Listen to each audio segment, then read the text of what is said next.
We're here to provide an update on the investigation into the tragic shooting that took place in the city of Vaughan last night. But first, on behalf of all members of our organization, York Regional Police, I extend our deepest condolences to the friends and families of the victims in this case. We are truly shocked and sorry for that such an incident took place in our region. We will do anything we can to assist and support the loved ones and anyone else impacted by this heartbreaking incident. Our family liaison officers are supporting the families and offering what comfort they can, as is Victim Services of York Region, which is also engaged. As you're aware, and I reported last night, at 7:20 p.m., York Regional Police responded to an active shooter incident at a condominium building located at 9235 Jane Street. As I mentioned at the scene, officers arrived to find a horrific scene, with 5 deceased victims having been shot and killed in 3 separate units. As you're aware, there was an interaction between the officers and a 73-year-old male suspect, a resident of that building, who died on the 3rd floor.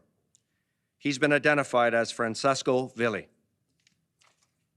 The officer in that interaction is a 24-year veteran of York Regional Police, and he very likely saved lives by his actions last night. This is now the focus of an investigation by the Special Investigations Unit, and we can't speak in any more details to that. In terms of identifying the 5 deceased victims, we've been notified that the Office of the Chief Coroner will be confirming their identities, and we're not yet permitted to release their names through the coroner's office. We can tell you that there were 3 adult males and 2 adult females. A 6th victim, a 66-year-old woman, was seriously injured and remains in hospital, and as a victim, we'll be protecting her identity.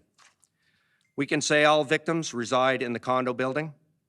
3 victims were members of the condominium board, but the motive for the shooting remains part of this very complicated and very fluid investigation, which is still ongoing at this time. Multiple search warrants are and will be executed, and we continue to interview witnesses, and until that's complete, we can't rule anything out.